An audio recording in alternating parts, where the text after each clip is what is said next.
To order the Burgersville Town Council meeting, January 25th, 2022.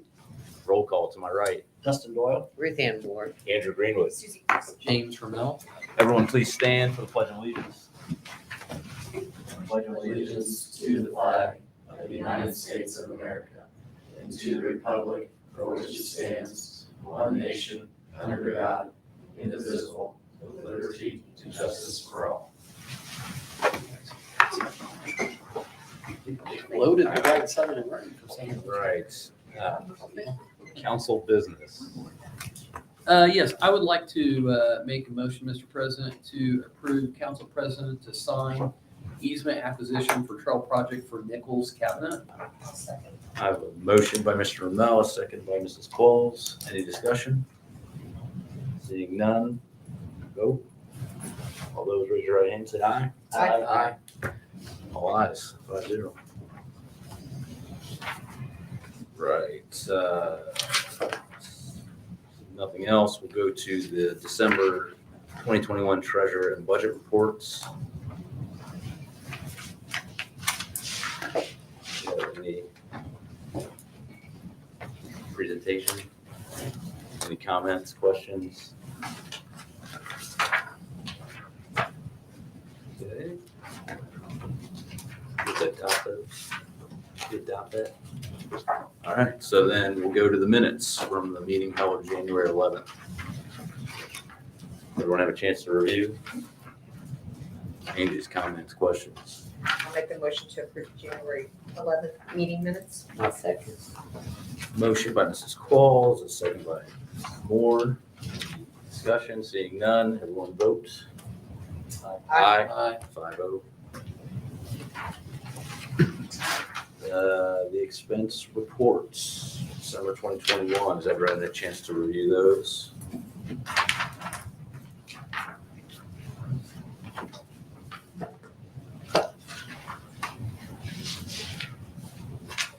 Move to accept the December 2021 expense reports. Motion by Mr. Doyle, I'll second. second by Mrs. Moore. Seeing no questions or comments, I'll ask for a vote. Everyone raise your right hand. Aye. 5-0. Sorry. Yes, you need to raise your right hand. Okay. Town manager, Julia. Good afternoon. She's already. No, had to skip. Yes. The first item for your consideration today are the bid responses for the Saddle Club Road and 144 Trail project. Bids were opened on December 10th. We would recommend that the bid be awarded to Olco Inc., excuse me. And I will remind the council that we do have a $250,000 reimbursable grant on this project from DNR.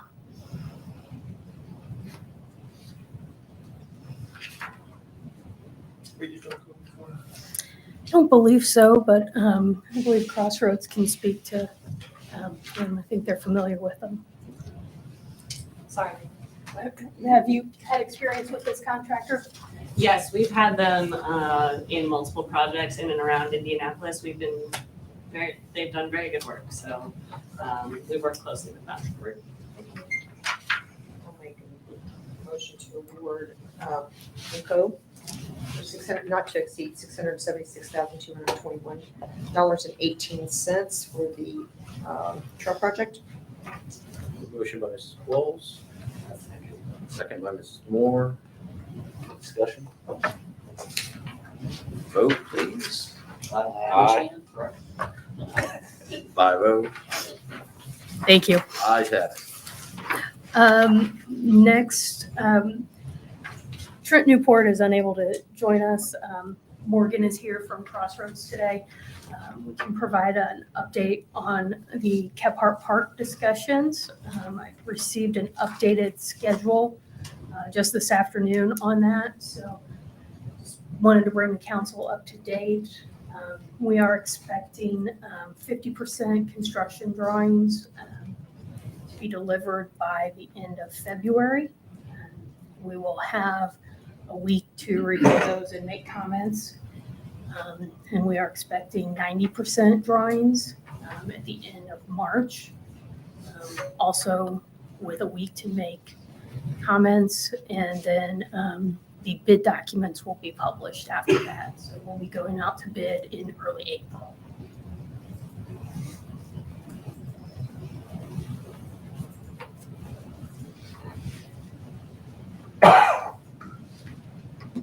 Yeah. Specific questions on this project? All right. Keep it moving. Is that July completion date? No, that's No, the this is trail. not- this is the trail. That was the first one. That's the trail. We're still working on the fourth. If there are no additional questions, the next items I have for you are in relation to the police station construction project. The first is a quote for the audiovisual equipment. This is from the vendor that has done the equipment in this building, the current police station. So that, I'd like to ask for your approval to get that approved and get that ordered. Lead times are lengthy, say it that way. Julie, was this included in the funds that we were doing outside of the bond? So this was, That is this correct. a part of our, then this is in line with what we expected from a Yeah, budget so perspective. just so you're aware, the next three items were included in our 2022 budget. And we are just slightly over what we had budgeted for these three items. $14,000.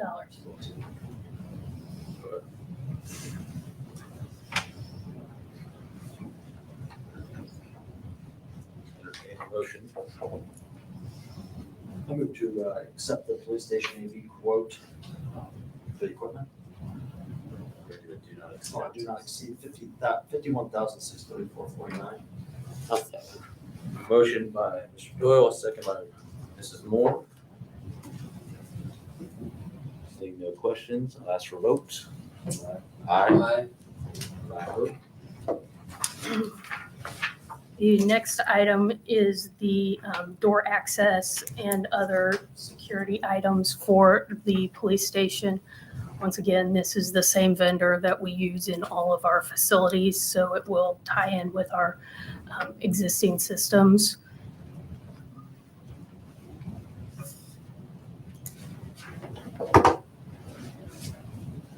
Move to approve the police station security quote, the amount not to exceed $57,097.20. Second that. Motion by Mr. Doyle, second by Mr. Rommel. Seeing no questions, ask for a vote. Aye. I vote. The next item is the furniture for this building, and Chief has worked closely with the interior folks on this project. I think we've gone through several iterations on getting the appropriate items for this facility in there. I think it's been a good process, so we'd like to get that ordered. Once again, some of these items have 12-week lead times. I'll make a motion to approve RJE for the interior fixtures or furniture in the police department, not in amount not to exceed $111,226.68. 115. Isn't that what I said? Say, You I'm just- sorry, Okay. 115, 226.68. Just wants to give him 10,000. I'm just giving, Just your office. Yeah. No That captain's chair is gone. Yeah. Go with the lumbar Yeah. thing, I read that, yeah. It's out. I will second it. I have a motion by Mr. Moore, a second by Mr. Rommel. Any conversation? No. Vote? Aye. I vote.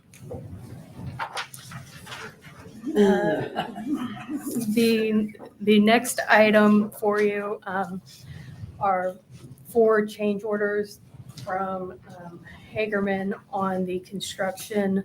I believe you received the contingency running report in your packets today.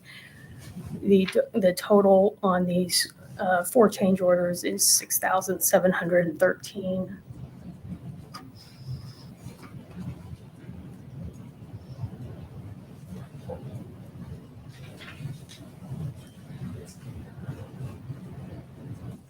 I'd like to approve the police station change orders, all 4 in the amount not to exceed $6,713.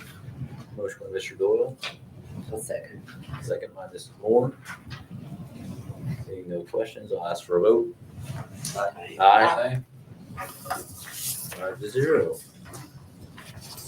All I have, unless you have questions for me. Thank you.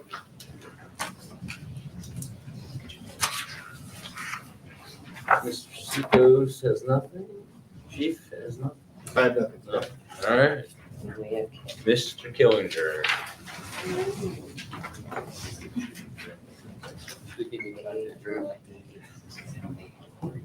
not even like, just like, Yeah.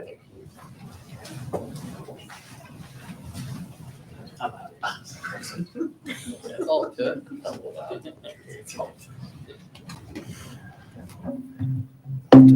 Pull an additional chair over here. Sit down. I was gonna say.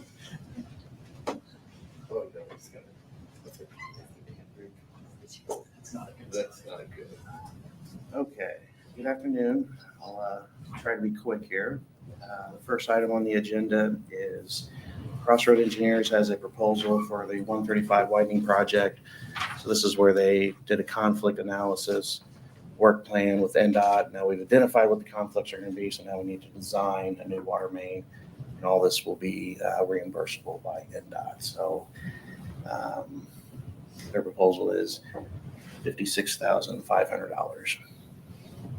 Do we have any idea of the time frame on that reimbursement, or are we at the whim Before you of die. NDOT? Before you die. Is it the same? They've actually been pretty good here lately, so within a few weeks after submitting a claim, they're pretty good at making a deposit. That one was kind of a large one, so it took Yeah, some time. it took a little bit longer. I'll make a motion to approve $56,500 for Crossroads Engineering, Motion from Mrs. Cole, not to exceed. I'll second. second from Mrs. Moore. Seeing no questions or conversation, I'll ask for a vote. Aye. 5-0. Thank you. The next item is in regards to our IMPA contract. As you know, IMPA has been working with all of their members to negotiate or to propose a contract extension. IMPA is here today to answer questions. I believe if we choose to move forward with this, there's an ordinance that has to be, I believe, drafted, and I've informed the clerk's office we obviously wouldn't do that today, but maybe we'll have some direction today on what we're going to do so we can plan the additional ordinances and resolutions that might come. So if IMPA come up and you have some attachments and some documents of basically kind of a summary of where we're at, but I'll have them go over that one more time and just maybe do a Q&A and go from there. Thank you, Kevin. Good afternoon, members of the council. My name is Brian Brackemeyer. I am the Vice President, Member Services for IMPA. Here also with me have Joe Schmidt. He is our Vice President and General Manager of IMPA Service Corp. He's been highly involved in some recent projects here that's been working with the town of Bargersville for. One is AMI, so in case you have any questions on that front, he is the brains behind the operation as well in case you have any questions. As Kevin mentioned, back in January of 2020, the board pushed us to start looking for what the future of IMPA is looking like. We have a number of generation resources that are getting nearing retirement, and we really need a plan for the future so we can continue to maintain that low cost, reliable, and environmentally responsible power for our members. A big part of that is low cost. We're proud that since really our inception, which Bargersville is a founding member, so again, thank you so much because we would not be here without you, but low cost has been a key driver in that. always been amongst the lowest power providers in the state. And even if you look back here more short term since 2016, our rates are only 0.7% higher from what they were at the time. And I believe that's from great stewardship from our Board of Commissioners and our senior leadership staff. But we are planning for the future. And again, for low cost, as we look to consider some new investments and new generation resources in the future, being able to finance those out for a longer period of time is going to allow us to keep our rates low for our members. So that is the reasoning behind the contract extension itself. Again, Kevin's done a marvelous job of always sharing with all of you on what's going on for IMPA, but just kind of the key points behind the changes to the contract extension is that the current power supply agreement with the town of Bargersville and IMPA is at 2042. We're requesting an 8-year extension to 2050. Then also currently with the current contract, it has a 10-year termination notice. We're requesting to change that to a 30-year termination notice because, again, we're going to be going under a considerable amount of new generation resources. And that way gives us the ability to be flexible and nimble as some of these opportunities come up that would be for the best use of our members, that we wouldn't have to keep on going back to all of our 61 members to keep on asking for that additional extension to be a part of that particular project. Again, we started this process at a perfect time in January 2020, right before the global pandemic started. But to date, we have 54 of our 61 members that have already approved the extension. A couple others are considering this also, and have no questions that I believe we're going to get all 61 here at relatively short notice. Happy to answer any questions you might have. Again, Joe is a phenomenal resource as well. If you've got a more technical question, we just appreciate the opportunity to work with y'all and have Kevin serve on our Board of Commissioners as well.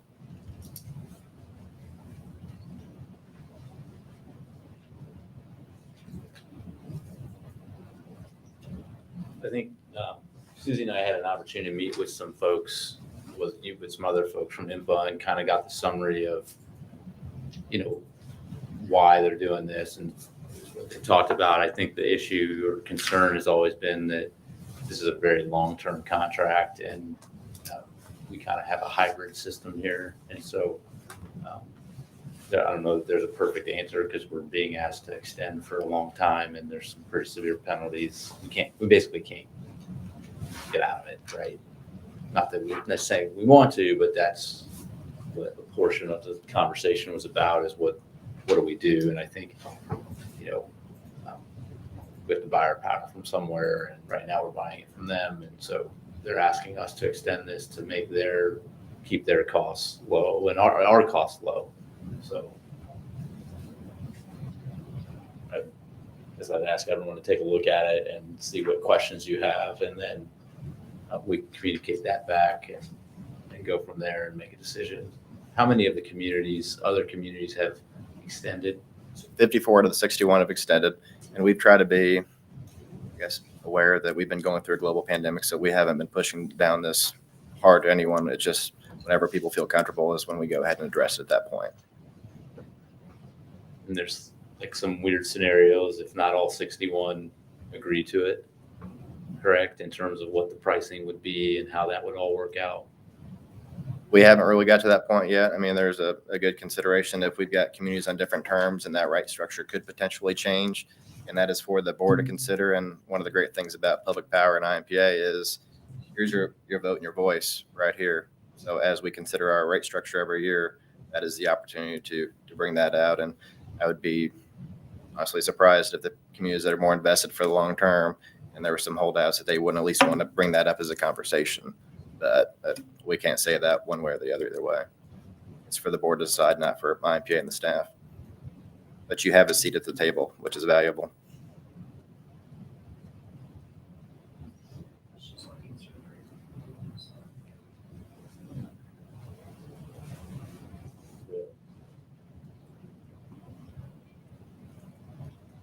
Thank you very much. Thank you.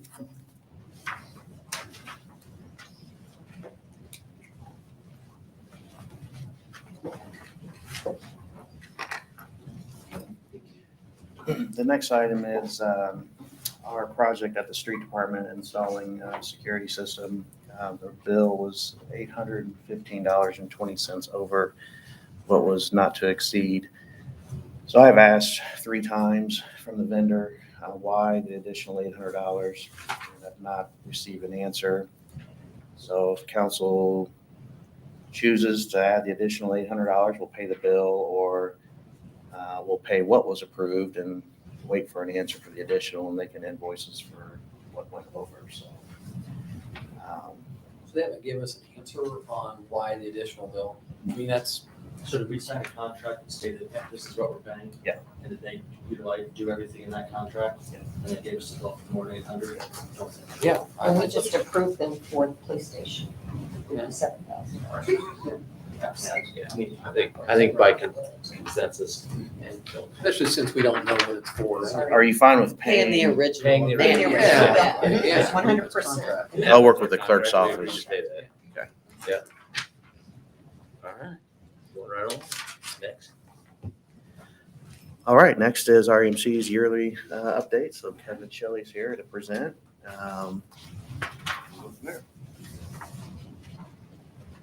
Thank you for your time today. And I'm here to give you the wrap up for 2021. And once again, like I've done in the past, I don't want to bore you and read through the numbers that you have there in front of you on what we did for this year. So happy to answer any questions, there on the sheet for the yearly numbers before we get into the outages, because as usual, that's what most people are interested in is, the outages and the causes of those. That's what most people see. So do you have any questions on the counts of things that we've done for you over the past year or anything that's there?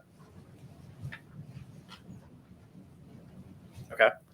Well, then we'll jump into outages. I think last time I was here, I was knocking on wood because I think basically we'd had no outages on the first half of the year and everything had gone pretty smooth. And things kind of changed as we kind of expected during the second half of the year. We don't go through a whole year without anything happening. You can see the numbers here. For 2021, your average customer saw about 94 minutes of outage. Your average customer saw just about 1 1/3 outages on the year. Our response time for outages, from the time an outage was notified to the time we had the power back on average was about 71 minutes that the customer was back on. As we get through here, there was basically 2 long duration outages that affected that number a great deal. That I think, without those 2 long duration outages, that number would have been down more around 60 minutes, which is usually what we're shooting for, somewhere in that 60-minute range, getting everybody back on within an hour. On the year, the majority of the causes of your outages are in 3 categories. The good old storms that blow trees over and tree limbs out and into power lines was 23% of your outages. Power supplier, where something goes wrong with getting the power to the substation, was 21% of the outages. And then, accidents made up another 15% of the outages, car accidents where they hit poles and cause outages or anything like that. As far as outages went on the year, June 18th was kind of a day that stood out. There was a storm that went through that day.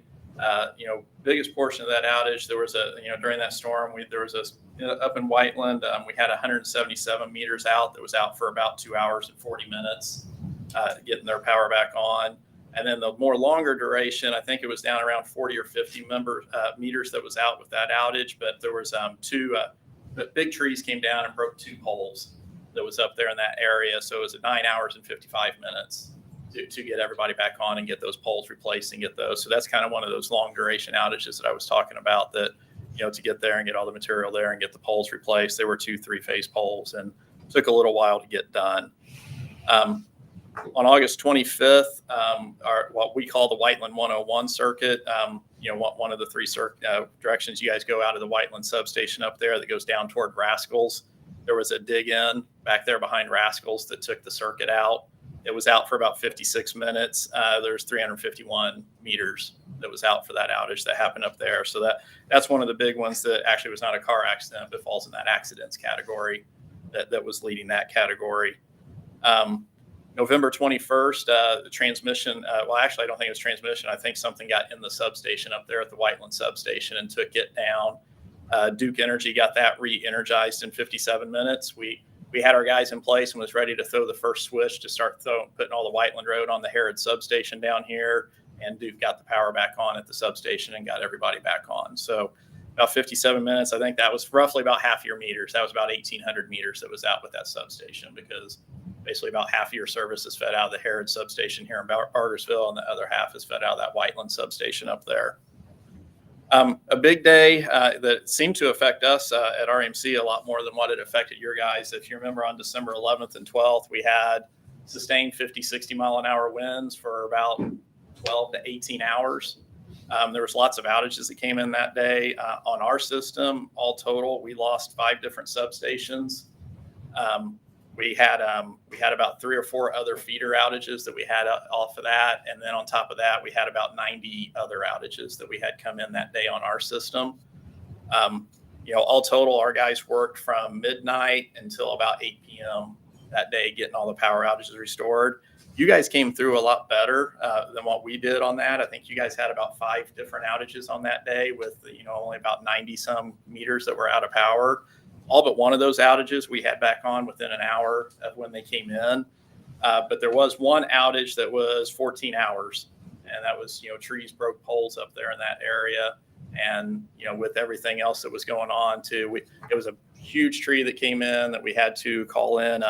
We had to call in a tree crew to clear the trees off of it. And once the tree crew got everything clear, then we had to get our guys back there to make the repairs to the system and get everybody back on. So that was the other long duration outage we had that kind of led to the 71-minute outage time.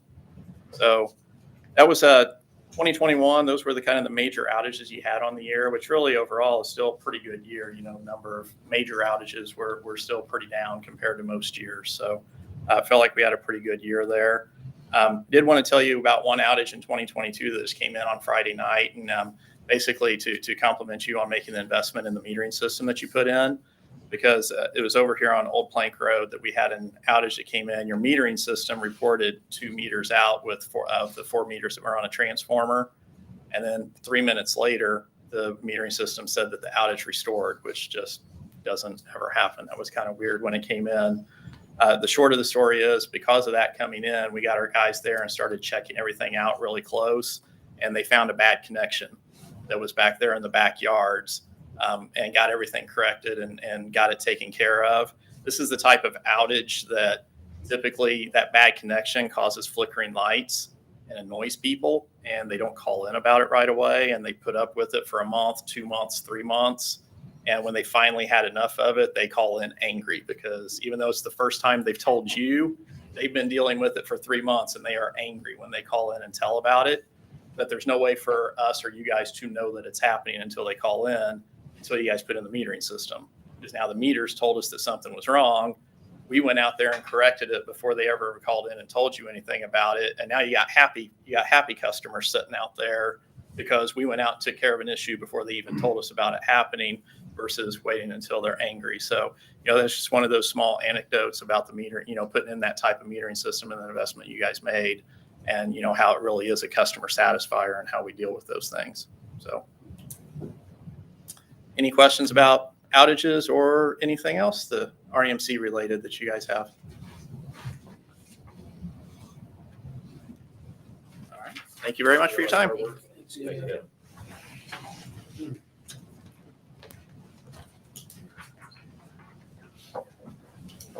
We're about 100% on that new meter system that Kevin mentioned. We've got some meters that are still on back order, so we're hoping during the next month or so that we'll have 100% AMI capabilities on our system. So the next few items are task orders. These are standard task orders that we do every year.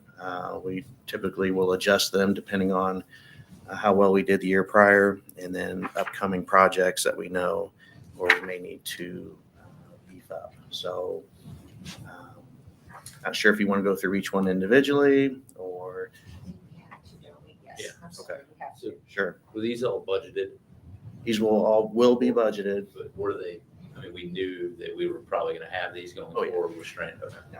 Mr. President, if possible, unless you guys have questions, I can start a motion unless, because I went through the task orders. Yeah, we had what, 1, 2, 3, 4, 5 for strand. Is that correct? 6. 6. Yep. Are you okay with that, Mr. President, or is she- Unless anyone else has questions on these strand task orders, I'm good with Okay. I will make a motion to approve task order for water utility services for water distribution 914, not to exceed 25,000. I'll second. Motion by Mr. Bell, second by Mrs. Walls. Seeing no discussion, vote please. Aye, 5-0. I'll continue. Yep, keep going. I will make a motion to approve the task order for wastewater service 930, not to exceed 30,000 for Strand. I'll second. Motion by Mr. Bell, second by Mrs. Walls. Seeing no discussion, I'll ask for a vote. Aye, 5-0. Moving along. I will make a motion to approve task order for SCADA improvements for utility operations not to exceed 30,000. Motion by Mr. Bell. Do we need to make sure that's 15 for the water and 15 for the wastewater? Do I need to break that? Break that down. I'm not sure if that needs to be captured in minutes, but Why don't we add it? We'll just Okay, add it, I'll add just that do to the my- whole top part, yeah. I will add that to my motion to include 15,000 for water and 15,000 for update utility for wastewater, Wastewater, for a total of 30,000. total of 30,000. I'll second. Motion by Mr. Bell, second by Mrs. Walls. No discussion, I'll ask for a vote. Aye. 5-0. Moving along, I will make a motion to approve the task order for development review for waste water system not to exceed 20,000. I'll second. Motion by Mr. Romel, a second by Mrs. Qual. Seeing no discussion, I'll ask for a vote. Aye, 5-0. I'll make a motion to approve task order for wastewater development review not to exceed 15,000. I'll second. Motion by Mr. Romel, second by Mrs. Qual. Seeing no discussion, I'll ask for a vote. Aye, 5-0. Please. So two for that? Yeah. Got it. I got it last quote. Yes. I'll make a motion to approve the task order for Stream for wellhead protection program assistance not to exceed 25,000. I'll second. Motion by Mr. Romel, second by Mrs. Qual. Seeing no discussion, I'll ask for a vote. Aye, 5-0. Is that it? That's it. That's it? Matt, do you have anything you'd like to add, or? Thank you. If you have any questions, let me know. Okay, thank you for that.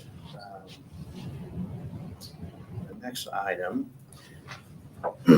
our Cedar Hills water main improvement project.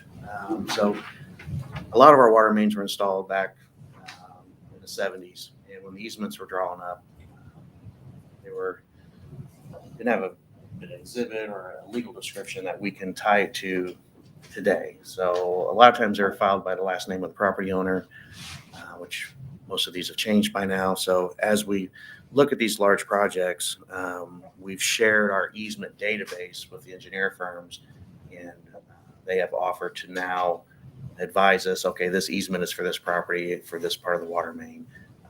So this is for some additional work that we've already approved on this project. So to add and to work with our GIS, we're asking for additional $13,400 to add these easements to our database. We'll have a good understanding through VS Engineering on this project. So let's see if I've got a number of easements.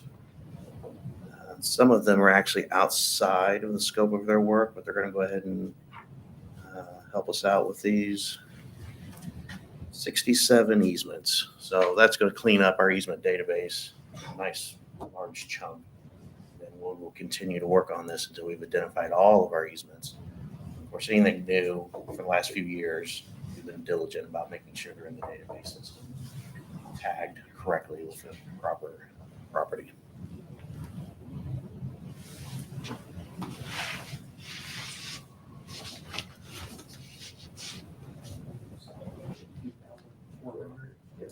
For how many easements? 67 200 per easement. 200 per easement. And this is to put on the database. So this puts us on our GIS database that allows staff to reference when we're looking at projects that we've got easements identified, whether it's for utilities or for town or public projects. So we've got a lot of them right now. We don't know where they go. We have an idea. We've got it down to section, township, and certain area, but not the actual property owner. So is that just the cost to put it on the system? This is the cost of them doing the research, and then they're going to provide the data that allows our GIS to attach to that easement and actually overlay it essentially on a map. Who is doing this? VS, They already have the contract to do. Oh, okay. Yeah, this is an amendment to their original contract. ES. Yes, yes, engineering.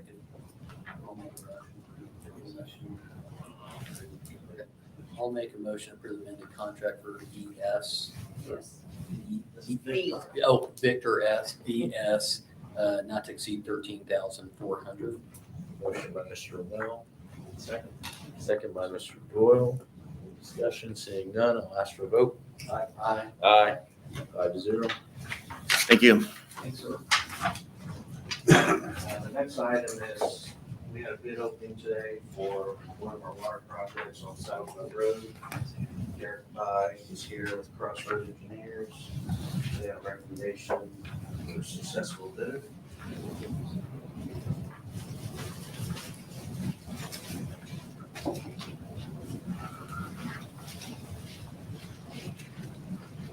You've seen in your packets that we had some pretty good responses. Like 5 firms bid on this project.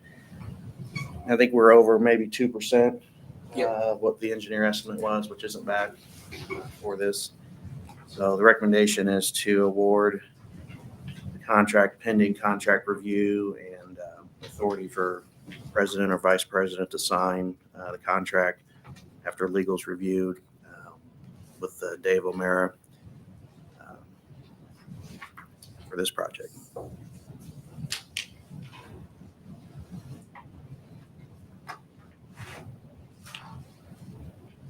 Questions from Mr.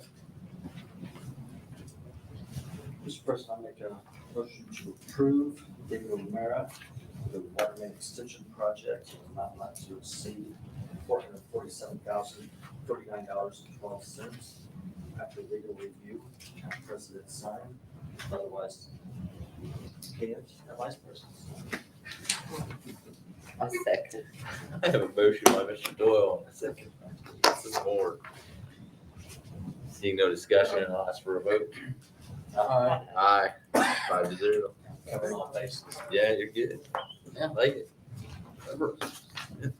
Thank you. Belt and suspenders. The next item is a bypass pump. So we've done a lot of research, and I've mentioned this a few times in our bi-weekly updates.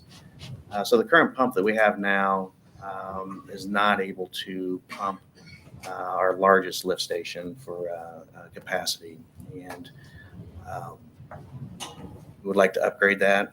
It's something that's been in the budget for quite some time. We've worked with 2 vendors going back and forth to make sure that we're comparing apples to apples. And we believe that, well, we know, we would like to pursue the rain for rent contractor or vendor for a new pump for $93,429.22.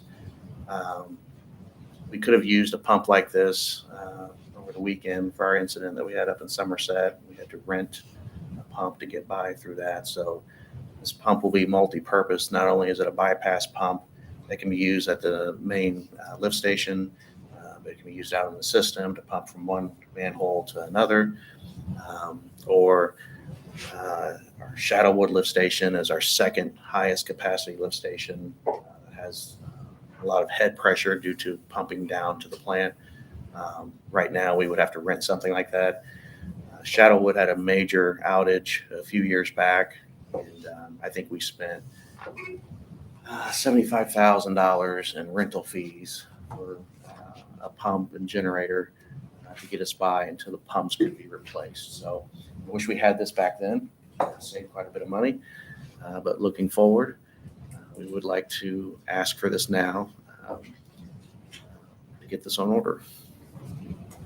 Does it require storage or anything, extra storage? Or Uh, is it going to be stored? So the pump is meant to sit outside.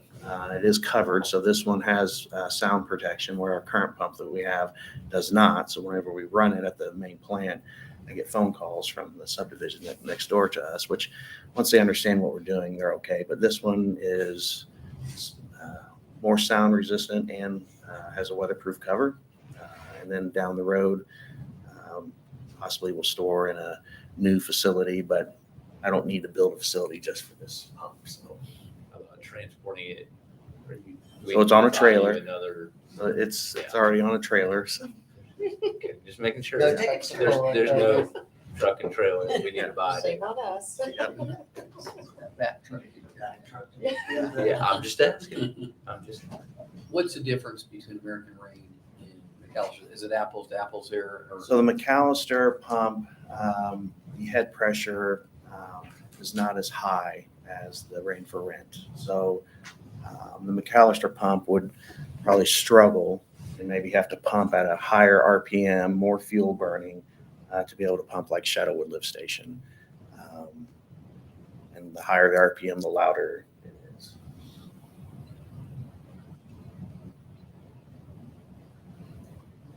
Make a motion to approve the bypass pump purchase, the amount not to exceed $93,429.22. A second. I have a motion by Mr. Dole and a second by Mrs. Moore. Seeing no discussion, I'll ask for a vote. Aye. 5-0. Thank you. The next item is a blower, basically an air compressor or blower for a North Water plant. This piece of equipment would have been replaced in our 2025 plant rehab, but it failed before then. So the guys have done some research, and what we'd like to do is duplicate the equipment that is at the South Water plant. That way the guys are familiar with it, using the same person to install, maintenance, and so forth. And this will now allow this blower to be put on SCADA, where currently it is not on SCADA. So overall, it's better piece of equipment, and long-term, when we do the plant rehab in 2025, that rehab will take into account this new blower motor and will not be replaced. So it'll be incorporated in with that new plant design and put back online.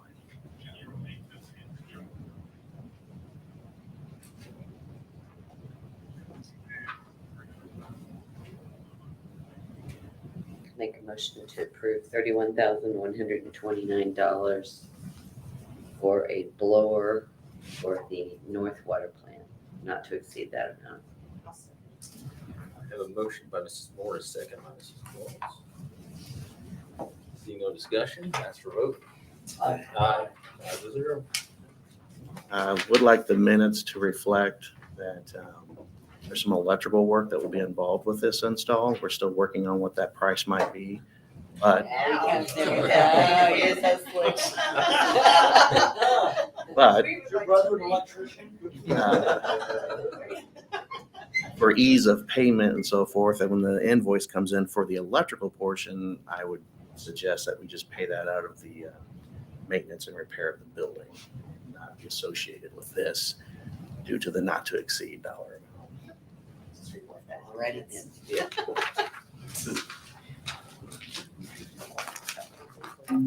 Way to get yourself in. All right. All right, next item. If you remember, we struck a deal with Center Grove Schools.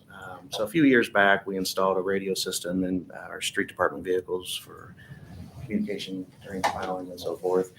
And winter or two ago, when I assisted with plowing, radio system was not the best. The coverage I didn't feel was up to par. So I inquired with Brian, and he advise that that's the way it's been since it's been installed. So we decided to look at other options and worked out a deal with the school system, which council approved and school approved. So 3 of those vehicles are now on that new system, which is Brian mentioned today or yesterday. That's great. He can talk from Timber Heights down to town, or basically anywhere a school bus goes, we can talk. So the coverage area is much better. So our original plan was just to buy a few radios at a time and outfit our fleet slowly. And COVID hit and supply chain issues hit, and lead times on radios is ridiculous right now. So we would prefer, instead of doing a few radios at a time, get authorization to order all of the radios, and as they come in, we will install them.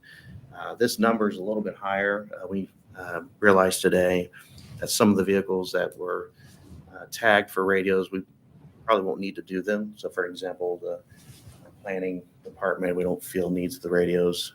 So this number actually will come down a little bit, but when we go to place the order, we'll confirm that list and make sure that we're only getting radios for the vehicles that we want them, which is essentially utilities and street department.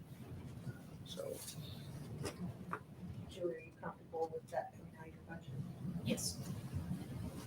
and we'll make sure, we'll work with accounting, make sure the breakup, they already have an idea of water, wastewater, streets and things of that nature, distribution, but we'll make sure that each department is charged accordingly. So you're still asking for the same amount, or should we? And not to exceed, I would leave the same amount. There's a possibility that we may repurpose a radio to an actual location.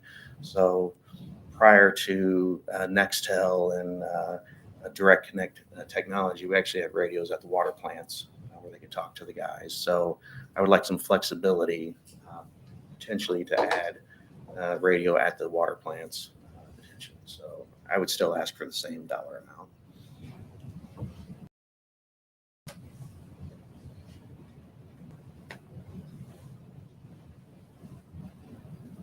I'll make a motion for the approval of the purchase of 2 two-way radios, utility vehicles, in the amount not to exceed $21,860.88. Motion by Mr. Doyle, I'll second. second by Mrs. Qualls. Seeing no discussion, we'll ask for a vote. Uh, Aye. 5-0. Thank you. We're almost there. The next item is replacement of a vehicle. We have a dump truck that is, I believe, a 2007. That our fleet system was had some alerts for maintenance, and we sent it in, and repairs are, I think, around $6,500 to $8,000. It's like $7,700.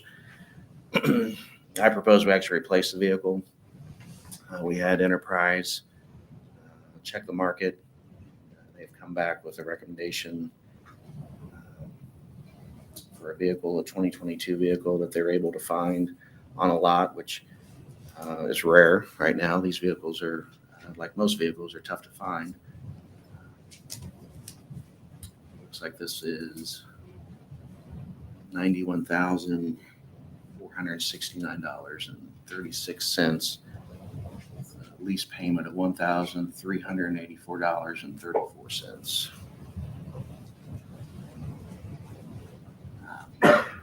With this proposal and the next one that you're going to see, there is a capital price reduction, so essentially a down payment. And if the council chooses to proceed with this, we would need authorization for down payment of the $18,923.27. That's for this or the next? That is for this vehicle right now. So you're asking for a down payment of your $18,000 amount, and then a lease payment every month for $13.84.34. Yes, sir. And this vehicle would be a long-term vehicle. You know, we're not going to replace this every 3 to 5 years. So there's What- other financial institutes that do leasing. Now she would be looking into them as well. Well, the issue with that is we've kind of made the direction of Enterprise being our fleet management company, which also does the tracking of the vehicle and the gas and all of that. So if we were to go outside of Enterprise, it makes it difficult to manage. I don't know if Julie wants to provide any comments on that. I thought the goal was to bring in everything underneath one company. And okay, do you agree? I thought that was the goal, was to bring it all into the one program. If you want us to look at the other ones, get another leasing option, we can do that. We'll just have to then work with Enterprise to get those vehicles in the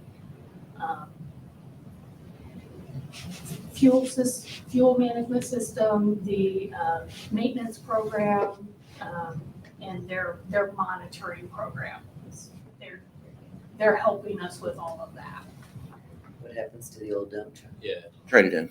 So Who's that? some will come off this. It's not on here right now. You don't see that on here right now, but we'll ask to trade it in and just wash our hands of it and not do a bid or anything. I think if we trade in, we're fine. I'm not sure we'll get much, but we'll get something and we'll get it off our But that hands. would come off of the 18,000 Yeah. upfront. Yeah. So actually, just for clarification, the way this program works is we turn those vehicles in and then they sell them. So it's not specifically tied to this lease. So we could decide we wanted to sell 4 vehicles and they would sell them and it wouldn't be tied to this lease. They would just provide us with that cash from those sales. Rob Peter and Peg Paul. So is it not a trade-in then, that they'll sell it? and It is, so in essence, Yeah. we pay this up front, Right. and then Enterprise goes out and sells it, sends us a check. Yeah. Okay, so it's not done on Not a this true trade-in. transaction. Correct, it's not on this transaction. It's So just that you two do separate. need you need the down. I do need the approval for Okay, that. correct. Have they fixed the other truck or no? That's. No, Okay. I asked for, I think the basic oil change and so forth, and I told them to hold off on the major repair. Okay, no, 7,000. Yeah.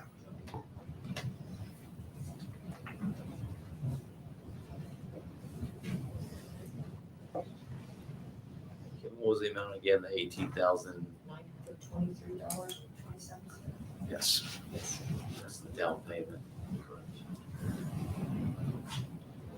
It's 13,844. How long is the lease? 5 years. This will last, this dump truck will be based on the At other least one. 10 years, I mean. Yeah, I mean, well, the other one made it 15, right? So, Yeah, that's when Enterprise does their financial stuff to where you can trade it in and out to Right. capture the equity and that's the benefit of working right. instead of just financing it. A motion. I'll make a motion to approve a 5-year lease for the F-650 dump truck and needing $18,923.27 down and the cost of $1384.34 a month for a 5-year lease. Second. Motion by Mr. Rommel, second by Mr. Doyle. Seeing no questions or comments, I'll ask for a vote. Aye. 5-0. Julie, is James still the person to sign right now?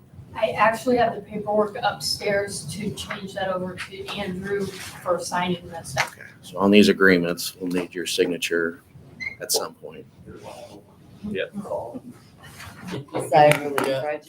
Get in line. Yeah. On the topic of vehicles, I have one more. This is Q.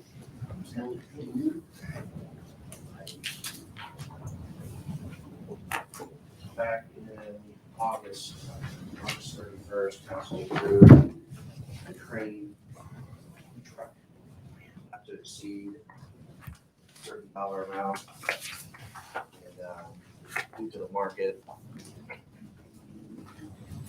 we are here to ask for additional not to exceed. got the minutes and the email communications between myself and Enterprise. So did they just not find it? Ford shut off ordering. So they went out on the open market and found a vehicle for us. It is a little bit nicer vehicle, so that's driving a little bit of the increase, but mainly the market is driving the biggest portion. So I believe the original amount was got a lot of items on that meeting. $22,841 for the 5-year loan, is that right?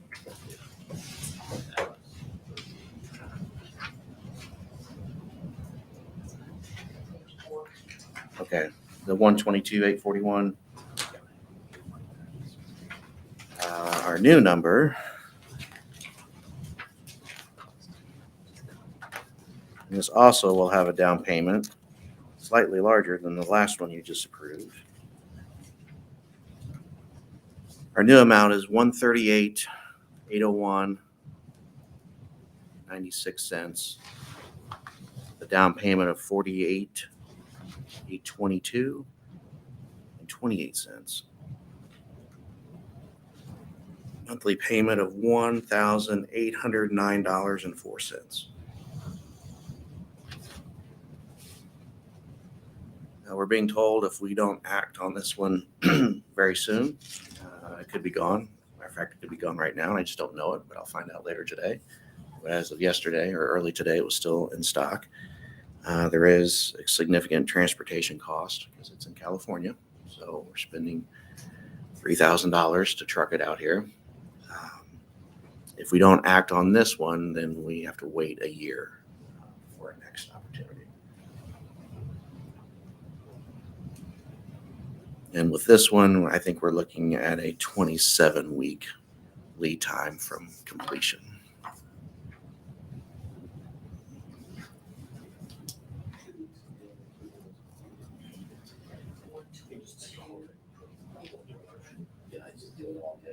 Mr. President, I motion that we approve the purchase of the crane truck for a new amount not to exceed $138,801.96 with the amount of $48,822.28 down. I'll second. Motion by Mr. Doyle, second by Mr. Moore. Seeing no further discussion, I'll ask for a vote. Aye, 5-0.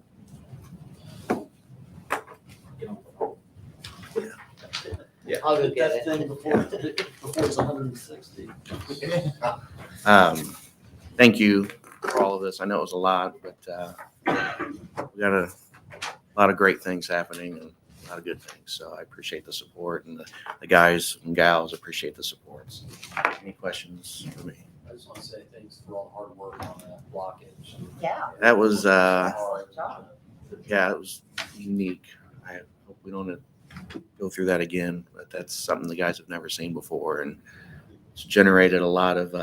We shared it on one of our social media that's specific to wastewater, and got a lot of attention. So it's something that doesn't happen very often. That was a plug that they used to test. Yeah. That's, Yeah, so that plug we think maybe was in a manhole, what they call on a shelf, so kind of out of the flow line. And we don't know if at some point it just rolled in and then finally got lodged, and it backed up quite a bit of main and then manholes. So that main's 30 feet deep, and then the manhole is 30 feet deep, right? So that water waste backed up all the way up into those manholes and finally started coming on the road, which someone thought was a water leak, and that's how we were made aware of the situation Friday morning. And then Saturday afternoon, they were able to finally get it. So yeah, good work. Good work by the guys.